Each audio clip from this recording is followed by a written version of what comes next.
आप देख रहे हैं मंथन क्लासेस यूट्यूब चैनल। मैं राहुल आपका स्वागत करता हूं। आज के इस वीडियो के अंतर्गत हम लोग झारखंड के आर्थिक समीक्षा के भाग 2 का वीडियो देखेंगे। इसके अंतर्गत झारखंड राज्य के विभिन्न क्षेत्रों में क्या आर्थिक गतिविधियां संपन्न हुई या उस क्षेत्र में किस प्रकार से झारखंड ने अपना प्रदर्शन किया, उसके विषय में सरकारी। तो आइए शुरू करते हैं हमारा आज का यह वीडियो। सर्वप्रथम है कृषि एवं संबद्ध गतिविधियां। तो राज्य के कुल सकल मूल्य वृद्धि में कृषि व संबद्ध क्षेत्र का जो योगदान है वह 13% का है। अत्यंत ही महत्वपूर्ण है, ध्यान रखिएगा कि कुल सकल मूल्य वृद्धि में यानी कि जीवीए में जो टोटल योगदान है कृषि क्षेत्र का वह है 13%। इसके पश्चात है कि राज्य के कुल कार्यबल का 43% कृषि एवं संबद्ध गतिविधियों पर निर्भर करता है। यह भी अत्यंत ही महत्वपूर्ण है। आगे है कि राज्य के कुल क्षेत्रफल का 17.37% शुद्ध बुआई का क्षेत्र है, यानी कि 1,385,000 हेक्टेयर पर झारखंड में शुद्ध बुआई की जाती है। इसके अतिरिक्त राज्य के कुल भाग का 17.38% चालू प्रति भूमि है, जिस पर पिछले एक वर्ष से किसी भी प्रकार का कृषि कार्य नहीं किया गया है। वहीं 14.08% चालू प्रति के अतिरिक्त है, जिस पर 1 से 5 वर्षों की अवधि तक किसी भी प्रकार का कृषि कार्य नहीं किया गया है। वहीं हम देखें तो भौगोलिक क्षेत्र के मामले में झारखंड के लगभग समान राज्य छत्तीसगढ़ में शुद्ध बुआई का जो क्षेत्र है उसके कुल भौगोलिक क्षेत्रफल का लगभग 33.94% है, यानी कि झारखंड से ज़्यादा छत्तीसगढ़ का शुद्ध बुआई क्षेत्र है।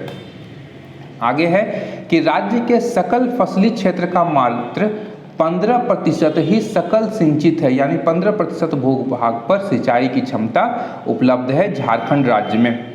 आगे है तो झारखंड राज्य की शस्य गहनता कितनी है, यह भी बहुत ही महत्वपूर्ण है। शस्य गहनता का आशय होता है क्रॉप इंटेंसिटी, जो कि 126% है। यह ध्यान रखिएगा, बहुफसली कृषि को यह दर्शाता है। आगे है फसल। तो 2017-18 से 19 और 20 के मध्य राज्य में धान के कुल उत्पादन में 44% तथा प्रति हेक्टेयर उत्पादन में 36% की कमी दर्ज की गई है, यानी दोनों ही मामलों में 2017-18 से 2019-20 के मध्य धान के कुल उत्पादन में कमी दर्ज की गई है। वहीं वर्ष 2017-18 से 19-20 के मध्य राज्य में मक्का के कुल उत्पादन में 24% तथा प्रति हेक्टेयर उत्पादन में 14% की कमी दर्ज की गई है। आगे है कि राज्य में जोतों का आकार कैसा है। तो राज्य में सर्वाधिक सीमांत जोत हैं। सीमांत जोत वैसे जोत हैं जिनका आकार 1 हेक्टेयर से कम होता है तथा इस प्रकार के जोत झारखंड में 70% के आसपास हैं। इसके पश्चात है कि 2 हेक्टेयर से कम क्षेत्रफल वाले जोत को हम लोग लघु जोत कहते हैं। तो लघु एवं सीमांत जोत मिलाकर झारखंड के 85% भूभाग का निर्माण करते हैं। वहीं अर्ध मध्यम जोत जो 2 से 4 हेक्टेयर के मध्य हैं वह केवल झारखंड में 10% है और मध्यम तथा बृहद जो दोनों मिलाकर झारखंड में 6% के आसपास बैठते हैं। आगे है कि राज्य में चावल का सर्वाधिक स्टॉक जो है वह पूर्वी सिंहभूम में है, ध्यान रखिएगा। आगे है गेहूं का दुमका में, नमक का लातेहार में तथा चीनी का धनबाद में सर्वाधिक स्टॉक है।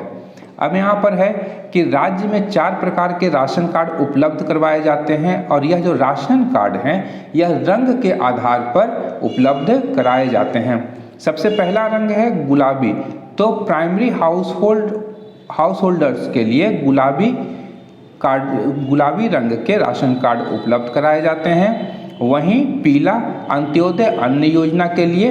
इसके अतिरिक्त हरा रंग का जो राशन कार्ड है वह आपका प्राइमरी हाउस होल्डर्स तथा अंत्योदय अन्न योजना में शामिल नहीं किए गए लोगों को दिया जाता है तथा सफ़ेद रंग का राशन कार्ड उनको दिया जाता है जिनकी वार्षिक आय 1 लाख रुपए से अधिक है। आगे देखते हैं कि झारखंड राज्य में पीडीएस के माध्यम से चावल, गेहूं, नमक, चीनी तथा किरोसिन तेल का वितरण किया जाता है। ध्यान रखिएगा, कोविड-19 लॉकडाउन के कारण जब प्रधानमंत्री गरीब कल्याण अन्न योजना चलाई गई थी तो इसके तहत झारखंड राज्य में दाल एवं चना का भी वितरण पीडीएस के माध्यम से किया गया था। आगे है, बहुत ही महत्वपूर्ण है ये, झारखंड में मातृत्व मृत्यु दर। तो 2016 से 18 के लिए भारत में मातृत्व मृत्यु पर विशेष बुलेटिन जारी की गई थी। इस रिपोर्ट के अनुसार झारखंड में मातृत्व मृत्यु दर 71 दर्ज किया गया है, जो राष्ट्रीय औसत 113 से काफ़ी कम है। बहुत ही महत्वपूर्ण है, प्रश्न पूछ सकता है झारखंड में मातृत्व मृत्यु दर कितनी है, तो 71। इसके पश्चात है निम्न मातृत्व मृत्यु के मामले में केरल, महाराष्ट्र, तमिलनाडु और आंध्र प्रदेश के पश्चात झारखंड का स्थान चौथा है। इसके पश्चात है कि ज्ञात होना चाहिए आपको कि 2004-05 की अवधि में झारखंड राज्य में मातृत्व मृत्यु की दर 312 थी, यानी राज्य ने इस क्षेत्र में अत्यधिक प्रगति प्राप्त की है। इसके पश्चात है झारखंड राज्य आकस्मिक खाद्यान्न कोष। तो इसका गठन मूल रूप से भूख से होने वाले मौत को रोकने के लिए जिला स्तर से पंचायत स्तर तक वित्तीय वर्ष 18-19 में इसका निर्माण किया गया था। उद्देश्य इसका क्या होगा, तो भूख से होने वाली मौतों को रोकने के लिए। और कब किया गया था, तो वित्तीय वर्ष 2018-19 में। किस स्तर पर, तो जिला स्तर से लेकर पंचायत स्तर तक। इसके पश्चात है कि इस कोष में जो जमा राशि होगी उससे योग्य लाभार्थियों को निःशुल्क अथवा स्थानीय बाजार समिति के द्वारा निर्धारित दर से कम पर 10 किलो चावल उपलब्ध कराया जाएगा। यह महत्वपूर्ण है कि लाभार्थी को 10 किलो चावल इस कोष से उपलब्ध कराया जाएगा। आगे है उद्योग क्षेत्र। तो 19-20 में झारखंड के सकल राज्य मूल्य वृद्धि में उद्योग क्षेत्र का योगदान 42% रहा है। और औद्योगिक क्षेत्र में सर्वाधिक योगदान वाले क्षेत्र हैं विनिर्माण क्षेत्र, उसके बाद खनन एवं उत्खनन और फिर निर्माण। ध्यान रखिएगा, विनिर्माण क्षेत्र ने औद्योगिक क्षेत्र में सबसे बेहतर प्रदर्शन किया है। आगे है इलेक्ट्रॉनिकी विनिर्माण क्लस्टर। यह जो क्लस्टर का निर्माण होगा यह झारखंड में किया जा रहा है और यह पूर्वी भारत का पहला व सबसे बड़ा इलेक्ट्रॉनिक विनिर्माण क्लस्टर होगा। इस क्लस्टर का जो निर्माण है जमशेदपुर के आदित्यपुर में प्रारंभ किया जाएगा। इसका जो निर्माण है वह जियाडा के द्वारा किया जा रहा है तथा इसमें केंद्र सरकार की भी सहभागिता है। इस क्लस्टर में मूलतः एलईडी टीवी, एलईडी बल्ब तथा मोबाइल व ऑटोमोबाइल में प्रयुक्त इलेक्ट्रॉनिक उपकरणों के साथ साथ विभिन्न चिप निर्माण हेतु इकाइयों की भी स्थापना की जाएगी। आगे है प्लास्टिक पार्क। तो केंद्रीय रसायन एवं उर्वरक मंत्रालय ने राज्य के देवघर जिले में एक प्लास्टिक पार्क के निर्माण हेतु स्वीकृति प्रदान की है। इस परियोजना को JIDCO Jharkhand industrial infrastructure development corporation के प्राधिकार में कार्यरत होगा। यह इस परियोजना का जो निर्माण है वह 120 करोड़ की राशि से 150 एकड़ के क्षेत्र में किया जाएगा। इस पार्क में विभिन्न प्रकार के पॉलीमर उत्पादों का निर्माण किया जाएगा जिसमें मोल्डेड फर्नीचर, पानी की टंकी, मच्छरदानी आदि शामिल है। इस पार्क की स्थापना के साथ साथ यहाँ सीपेट का फुल फॉर्म है central institute of plastic engineering and technology की भी स्थापना की जाएगी, जहाँ प्लास्टिक इंजीनियरिंग और टेक्नोलॉजी से संबंधित विभिन्न प्रकार के कोर्सों का आयोजन किया जाएगा। आगे है कि झारखंड राज्य में देश की कुल खनिज भंडार का 40% भाग उपलब्ध है तथा यह राज्य भारत में कोकिंग कोयला, यूरेनियम एवं पाइराइट का एकमात्र उत्पादक राज्य है। वहीं कोयला, अभ्रक, केसानाइट तथा तांबा के उत्पादन की दृष्टि से झारखंड का देश में पहला स्थान है। यह दोनों ही फैक्ट अत्यंत ही महत्वपूर्ण है तथा आने वाले आगामी परीक्षाओं में इससे संबंधित प्रश्न पूछे जा सकते हैं। आगे है कि पिछले कुछ वर्षों में उद्योग में खनन योगदान में कमी आई है, जहां 2015-16 में 30.16% से कम होकर इसका योगदान 2019-20 में 21.34% हो गया है। खनन क्षेत्र रॉयल्टी संग्रहण की दृष्टि से राज्य के जिलों में धनबाद का स्थान प्रथम है। इसके पश्चात क्रमशः पश्चिमी सिंहभूम एवं चतरा का स्थान आता है। यानी रॉयल्टी जो खनिजों से जो रॉयल्टी प्राप्त होती है उसमें धनबाद प्रथम स्थान पर तथा पश्चिमी सिंहभूम दूसरा और चतरा का स्थान तीसरा है।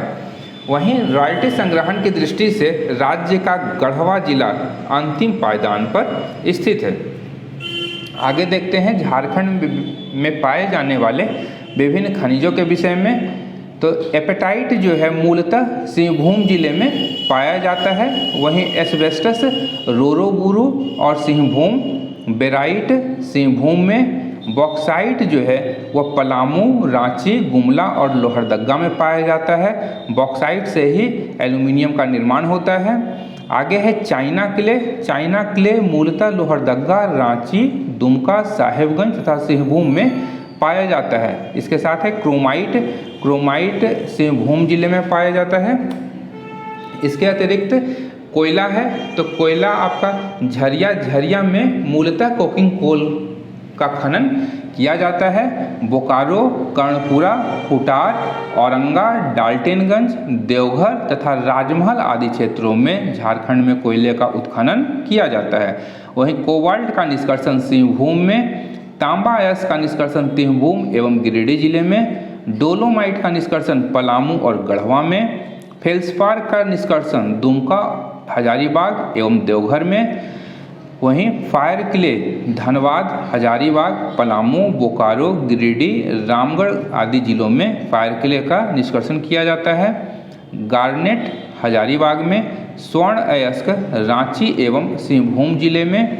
वहीं ग्रेनाइट दुमका, गोड्डा, देवघर, रांची, डाल्टनगंज आदि क्षेत्रों में इसका निष्कर्षण किया जाता है या खनन किया जाता है।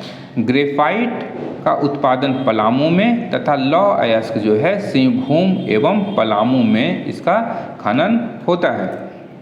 आगे है काइनाइट का उत्खनन सिंहभूम में, चूना पत्थर हजारीबाग, संथाल परगना, पलामू, सिंहभूम तथा रांची जिले में। मैग्नीज अयस्क का सिंहभूम, अभरक, कोडरमा, गिरिडीह, हजारीबाग में। निकेल अयस्क सिंहभूम, क्वार्ट्ज सिंहभूम, दुमका, हजारीबाग, देवघर, पलामू और साहेबगंज जिले में। क्वार्ट्जाइट सिंहभूम, सोपस्टोन या स्टीलाइट ये आपका सिंहभूम और गिरिडीह जिले में है। और बर्मी कुलेट जो है केवल सिंहभूम जिले में इसका उत्खनन किया जाता है।